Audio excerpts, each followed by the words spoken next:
जय हिंद साथियों। रुकावटें तो आती हैं सफलता की राहों में, ये कौन नहीं जानता। रुकावटें तो आती हैं सफलता की राहों में, ये कौन नहीं जानता। फिर भी मंजिल पा ही लेते हैं वो लोग जो कभी हार नहीं मानता। दोस्तों, आज के इस वीडियो में हम लोग बौद्ध धर्म पर ग्रुप डिस्कशन करने वाले हैं। इससे पहले हमने बहुत ही ज्यादा इंपॉर्टेंट टॉपिक इतिहास का, जैसे सिंधु घाटी की सभ्यता, जैन धर्म, प्राग ऐतिहासिक काल, वैदिक सभ्यता, इस पर हम लोग जो है ग्रुप डिस्कशन कर चुके हैं। तो अगर आप लोग वो वीडियो नहीं देखे हैं तो वो वीडियो प्लेलिस्ट में है, वो आप लोग जरूर देख लीजिएगा और फिर इस वीडियो को देखिएगा तो आपको सीरियल बाय देखने से बहुत अच्छे से इतिहास समझ में आएगा।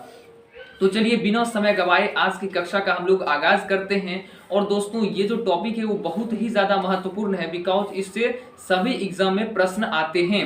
तो चलिए, क्या आप लोग रेडी हैं? यस। चलिए स्टार्ट करते हैं। सबसे पहले एक एक करके हम पूछना चाहेंगे, आप बताइएगा कि बौद्ध धर्म के जो संस्थापक थे वो कौन थे? महात्मा बुद्ध या गौतम बुद्ध। चलिए, बिल्कुल सही जवाब है इनका। दोस्तों, बौद्ध धर्म के जो संस्थापक थे वो गौतम बुद्ध थे और गौतम बुद्ध का ही दूसरा नाम महात्मा बुद्ध भी है। चलिए आप बताइएगा कि महात्मा बुद्ध को जो क्या उपनाम दिया गया, उनके क्या कहा जाता है उन्हें? सर एडमिन एर्नाले से ज्योतिष बुद्ध भी कहते हैं। तो देखिए, बौद्ध धर्म के जो संस्थापक थे गौतम बुद्ध, इन्हें लाइट ऑफ एशिया यानी एशिया का ज्योतिपुंज भी कहा जाता है। और ये जो उपमा है उनको सर एडविन अर्नाल्ड साहब ने दिया था, जो कि बहुत ही ज्यादा इंपॉर्टेंट क्वेश्चन है। चलिए आप बताइए, गौतम बुद्ध का जो है वो जन्म कब और कहां पर हुआ था? 533 में लुम्बिनी नामक स्थान पर हुआ था। चलिए, बिल्कुल कपिल वस्तु में, बिल्कुल सही बात है। देखिए, बहुत ही ज्यादा इंपॉर्टेंट कि महात्मा बुद्ध का जन्म जो है कब हुआ था, तो 563 ईसा पूर्व में हुआ था और कपिल वस्तु के लुम्बिनी नामक स्थान पर हुआ था। चलिए आप बताइए, गौतम बुद्ध के जो है पिताजी जो थे उनका क्या नाम था? शुद्धोधन था, जो कि साक्यगण के मुखिया थे। चलिए, बिल्कुल सही बात है। उनके पिताजी का नाम दोस्तों शुद्धोधन था, जो कि साक्यगण के मुखिया थे। आप बताइए, उनकी माता का क्या नाम था?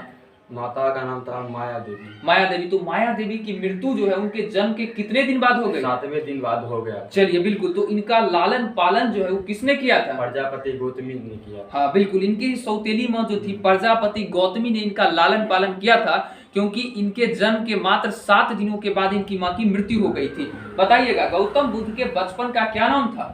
सिद्धार्थ था। चलिए, बिल्कुल। गौतम बुद्ध के दोस्तों बचपन का नाम सिद्धार्थ था, बहुत ही ज्यादा इंपॉर्टेंट। अब बोलिएगा आप कि गौतम बुद्ध का विवाह जो है वो कितने वर्ष की अवस्था में और किससे हुआ था? 16 वर्ष की अवस्था में यशोधरा के साथ हुआ था। चलिए, बिल्कुल। गौतम बुद्ध का जो विवाह हुआ था दोस्तों वो 16 वर्ष की अवस्था में यशोधरा के साथ हुआ था। आप बोलिएगा कि उनके पुत्र का नाम क्या था? राहुल नाम था। बिल्कुल। देखिए, गौतम बुद्ध का मात्र इकलौता एक पुत्र था जिसका नाम राहुल था। बोलिएगा कि सिद्धार्थ जब कपिल वस्तु की सैर पर निकले तो उन्होंने कितने दृश्यों को देखा? 4 दृश्य को देखा। एक बिल्कुल। कौन कौन? एक बूढ़ा व्यक्ति, एक बीमार व्यक्ति, एक सन्यासी और चौथा एक सब यात्रा। चलिए, बिल्कुल सही बात है।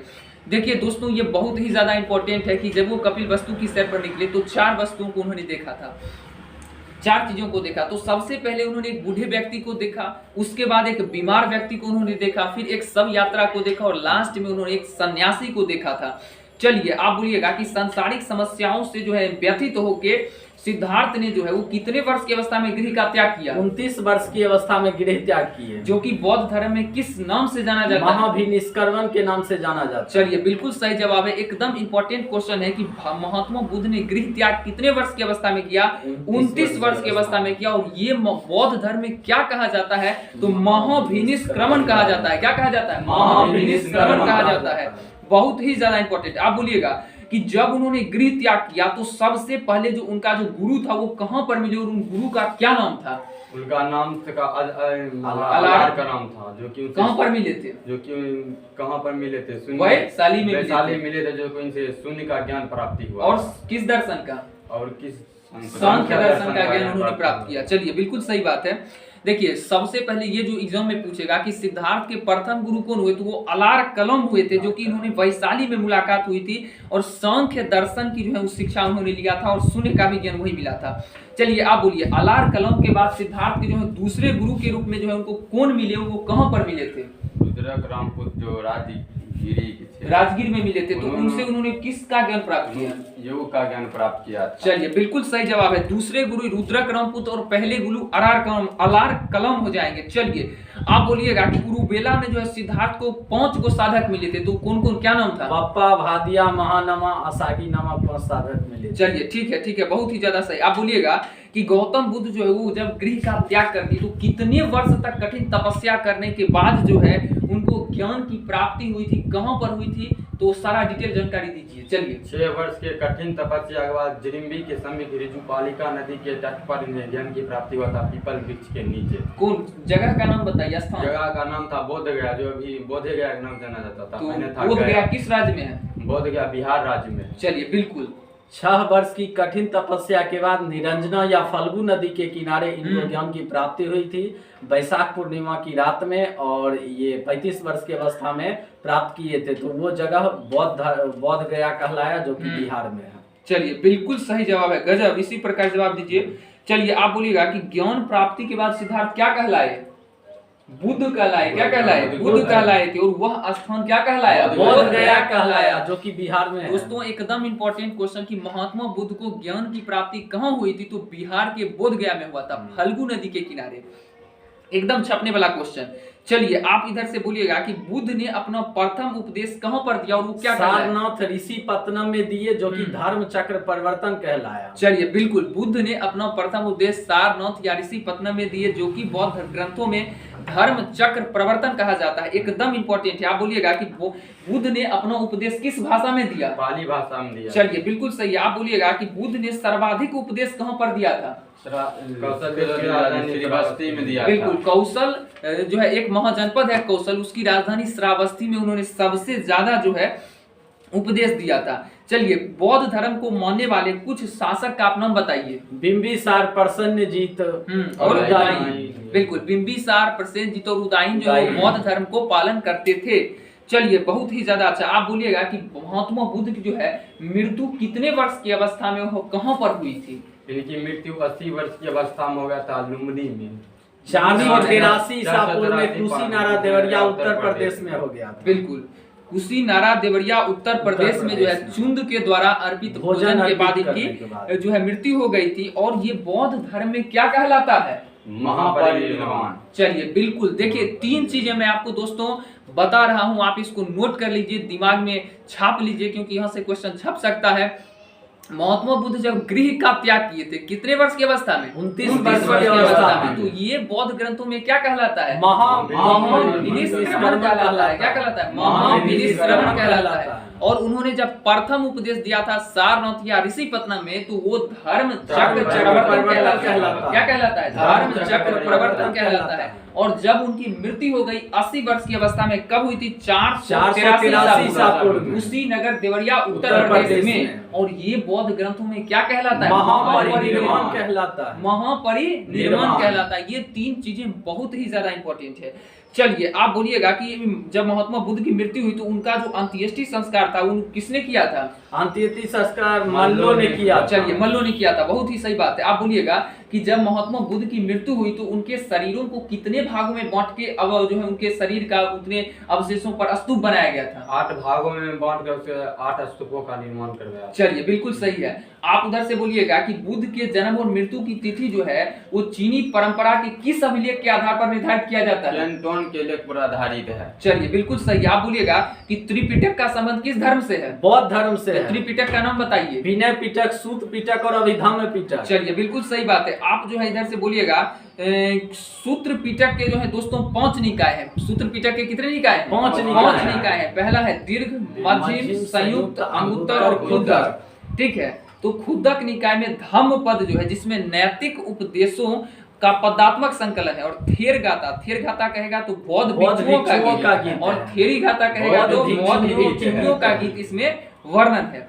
और पाली त्रिपिटकों को पहली शताब्दी ईसा पूर्व में श्रीलंका के शासक जो हैं वत्तगामनी के देखरेख में लिपिबद्ध किया गया था। चलिए बहुत ज्यादा। आप बोलिएगा कि बौद्ध धर्म जो है क्या ईश्वर को मानता है? नहीं, ईश्वर को नहीं मानता है। आत्मा को क्या मानता है? नहीं, आत्मा को भी नहीं मानता है। बौद्ध धर्म में क्या पुनर्जन्म की मान्यता है? हाँ, है, बिल्कुल है। पुनर्जन्म की मान्यता है। ईश्वर को नहीं मानेंगे, आत्मा को नहीं मानेंगे, लेकिन ये पुनर्जन्म में विश्वास रखते हैं। बिल्कुल इंपॉर्टेंट है। आप बोलिएगा तृष्णा को क्षीण हो जाने की अवस्था को बुद्ध ने क्या कहा है? निर्वाण की प्राप्ति कहा। चलिए बिल्कुल आप बोलिएगा इधर से विश्व दुखों से भरा है। ये बात महात्मा बुद्ध ने कहां से लिया है? उपनिषद से। बिल्कुल सही, उपनिषद से उन्होंने एक बात जो है लिया दोस्तों कि विश्व दुखों से भरा हुआ है। चलिए थोड़ा सा तेजी से आगे बढ़ेंगे। बोलिएगा कि बुद्ध के अनुयायी को कितने भागों में बांटा जाता है? 2 भागों में बांटा गया। कौन कौन? भिक्षुक और उपासक। तो भिक्षुक कौन है और उपासक कौन है? भिक्षुक उसे कहते हैं जो बौद्ध धर्म के प्रचार प्रसार के लिए पूरा अपना जीवन सन्यासी सन्यासी जीवन और स्वीकार लेता है। उपासक उसे कहते हैं जो गृह जीवन में रहकर भी बौद्ध धर्म का प्रचार करते हैं। चलिए बिल्कुल गृहस्थ में रह के बौद्ध धर्म का प्रचार करता हो। करते हैं। आप बोलिएगा कि बौद्ध संघ में सम्मिलित होने के लिए न्यूनतम आयु सीमा कितना है? 15 वर्ष। बिल्कुल 15 वर्ष। और बौद्ध धर्म में प्रविष्टि होने को क्या कहा जाता है? उपसंपदा कहा जाता चलिए है। बिल्कुल उपसंपदा दोस्तों कहा जाता है। और 15 वर्ष की अगर आप अवस्था को पूर्ण कर लेते हैं तो आप बौद्ध धर्म में शामिल हो सकते हैं। न्यूनतम उम्र सीमा 15 वर्ष थी। तो अब बताइएगा कि बौद्ध धर्म के त्रिरत्न कौन कौन है? बुद्ध धम्म संघ। चलिए बहुत ही ज्यादा इंपॉर्टेंट, बुद्ध धम्म संघ बौद्ध धर्म के त्रिरत्न हैं। अब सबसे ज्यादा इंपॉर्टेंट है बौद्ध सभाएं। जैसा कि आप लोग जानते हैं कि कुल मिला के 4 बौद्ध संगीतियां हुई थी। कितने बौद्ध संगीति हुई? 4 बौद्ध संगीतियां हुई थी। तो सबसे पहला जो बौद्ध संगीति है उसके बारे में जो है आप बताइएगा। 483 ईसा पूर्व में राजगिरी में हुआ था, अजातशत्रु के शासन काल में। और जो है उसकी अध्यक्षता कौन किए थे? अध्यक्षता महाकश्यप महाकश्यप जी किए थे। कौन किए थे? महाकश्यप महाकश्यप जी किए थे। ठीक है, राजगृह में पहला हुआ था। दूसरा बौद्ध संगीति कहाँ पर हुआ था? 383 ईसा पूर्व में वैशाली में हुआ था। हाँ बिल्कुल वैशाली में हुआ था। कौन थे वहाँ शासक? कौन थे? सवाकर्मी की देखरेख में हुआ। सवाकर्मी अध्यक्ष थे। और शासनकाल सवाकर्मी कालाशोक के शासनकाल में सवाकर्मी अध्यक्ष थे। तृतीय बौद्ध संगीति के बारे में बताइए। इससे 250 ईसा पूर्व में कुंड पाटलिपुत्र मुखलिपुत्र कालाशोक के अध्यक्ष में हुआ था। नहीं कालाशोक नहीं, अशोक अशोक की की हुआ था। अध्यक्षता में हुआ। अध्यक्षता नहीं, शासन काल में हुआ था। अध्यक्ष कौन थे? तो मोगलीपुत्र थे। और 250 ईसा पूर्व में हुआ था। चतुर्थ बौद्ध संगीति कहाँ पर हुआ था? चतुर्थ बौद्ध संगीति ईसा की प्रथम शताब्दी यानी 98 ईस्वी में हुआ था। कुंडलवल कश्मीर में हुआ था। और ये कनिष्क के शासन काल में हुआ था। और इसके अध्यक्ष वसुमित्र और उपाध्यक्ष अशोक थे। चलिए बिल्कुल दोस्तों, ये जो बौद्ध संगीति है वो किसी भी एग्जाम में छप सकता है। तो इसको एकदम ध्यान से देखिए। एक बार नहीं समझ में आया वीडियो को रोक के दोबारा देखिए और बिल्कुल इसको रट जाइए। चलिए किस बौद्ध संगीति के बाद बौद्ध धर्म 2 भागों में बट गया? चौथी बौद्ध संगीति के बाद कौन कौन भाग था? हीनयान और महायान। चलिए बहुत ही ज्यादा अच्छा। तो आप बताइएगा कि इधर से तो हीनयान का जो है आदर्श किसको प्राप्त करना है? तो अहर्त पद को प्राप्त करना है। अर्थ पद क्या होता है कि जो व्यक्ति अपनी साधना से निर्माण की प्राप्ति करते हैं उन्हें ही अहर्त कहा गया है। धार्मिक जुलूस का प्रारंभ किस धर्म ने किया था? बौद्ध धर्म से हुआ है। चलिए बिल्कुल सही बात है। अच्छा बताइएगा कि बौद्धों का जो है सबसे प्रसिद्ध त्योहार कौन सा है? वैशाख पूर्णिमा की है। हाँ तो वैशाख पूर्णिमा है। तो वैशाख पूर्णिमा या बुद्ध पूर्णिमा क्यों है ये? बोलिएगा इसके बारे में। बुद्ध पूर्णिमा के बुद्ध का जन्म हुआ था, ज्ञान की प्राप्ति हुई थी और उसे हुई दिन उसी उसका दिन की- निर्माण हुआ था। चलिए हाँ यानी मृत्यु हुई थी। मृत्यु चलिए हुई थी। बहुत ही ज्यादा अच्छा। बुद्ध पूर्णिमा दोस्तों बौद्ध धर्म का सबसे प्रसिद्ध त्योहार है। चलिए बुद्ध ने सांसारिक दुखों के संबंध में कुल मिला के कितने आर्य सत्य दिए थे? 4 आर्य सत्य दिए। कौन कौन? दुख निरोध गामनी प्रतिपदा दुख समुदाय। चलिए बिल्कुल दुख समुदाय, दुख निरोध और दुख निरोध गामिनी प्रतिपदा। बिल्कुल सही बात है। बताइएगा अष्टांगिक मार्ग किस धर्म से संबंधित है? बौद्ध धर्म से संबंधित। बिल्कुल अष्टांगिक मार्ग बौद्ध धर्म से संबंधित है। अच्छा बताइएगा कि अष्टांगिक मार्गों के पालन करने के उपरांत मनुष्य की जो है भव तृष्णा नष्ट हो जाती है तो उन्हें क्या प्राप्त हो जाता है? निर्वाण प्राप्त हो जाता है। निर्वाण जो है बौद्ध धर्म का परम लक्ष्य है। तो निर्वाण का क्या अर्थ होता है? दीपक का बुझ जाना यानी जीवन मरण के चक्र से मुक्त हो जाना। चलिए बिल्कुल बिल्कुल। और जो है बताइएगा कि बुद्ध ने निर्वाण की प्राप्ति को सरल बनाने के लिए कितने सीलों के बारे में बताया था? 10 सीलों के बारे 10 में। सीलों के लिए। तो इसमें कितने सील सन्यासी व्यक्ति और कितने सील गृहस्थ व्यक्ति पालन करेंगे? सन्यासी के लिए तो पूरा 10 के 10 है और ठीक। गिरी जीवन के लिए 5 है। चलिए बिल्कुल बिल्कुल सही बात है। अब थोड़ा सा आगे चलते हैं। बताइएगा कि बुद्ध ने जो है किस प्रकार के मार्ग का उपदेश दिया था? तो मध्यम मार्ग या मध्यमा प्रतिपदा का उपदेश दिया था। चलिए बहुत ही ज्यादा अच्छा। हम आगे चलते हैं। अब थोड़ा सा इंपॉर्टेंट क्वेश्चन को ही देखेंगे कि सर्वाधिक बुद्ध मूर्तियों जो है वो किस कला में बनाया गया है? गांधार कला शैली गांधार कला शैली में बनाया गया। लेकिन बुद्ध की प्रथम मूर्ति किस कला शैली में था? मथुरा कला शैली में था। आप बताइएगा कि तिब्बत, भूटान एवं पड़ोसी देश में जो है बौद्ध धर्म का प्रचार प्रसार किसने करवाया? गुरु ऋणपंच या पद्म संभव या गुरु ऋणपंच ने करवाया था। और इनका संबंध बौद्ध धर्म के किस शाखा से है? वज्रयान शाखा से। वज्रयान शाखा से। और इनकी जो है मूर्ति जो है कितनों फीट ऊंची और कहां पर है? 127 फीट ऊंचे हिमाचल प्रदेश के रेवालसर झील के पास। चलिए बिल्कुल, आप बताइएगा कि भारत में उपासना की जाने वाली प्रथम मूर्ति किनकी थी? बुद्ध की। चलिए बुद्ध की थी। दोस्तों कुछ यहाँ पे बौद्ध मठ भी दे रखे हैं, जिसमें से सबसे ज्यादा जो इम्पोर्टेंट है वो बोधि मंडा मठ, जो कि बोध गया बिहार में पड़ता है। और भी कुछ मठ हैं जैसे कि ताबो मठ, ताबो गांव हिमाचल प्रदेश में, नाम गयाल मठ धर्मशाला हिमाचल प्रदेश में, हेमिस मठ लद्दाख जम्मू कश्मीर में। ये भी इम्पोर्टेंट है, ये भी आप लोग जरूर ही याद कर लीजिएगा। तो दोस्तों उम्मीद करते हैं कि ये जो वीडियो था वो आप लोगों को अच्छा लगा होगा।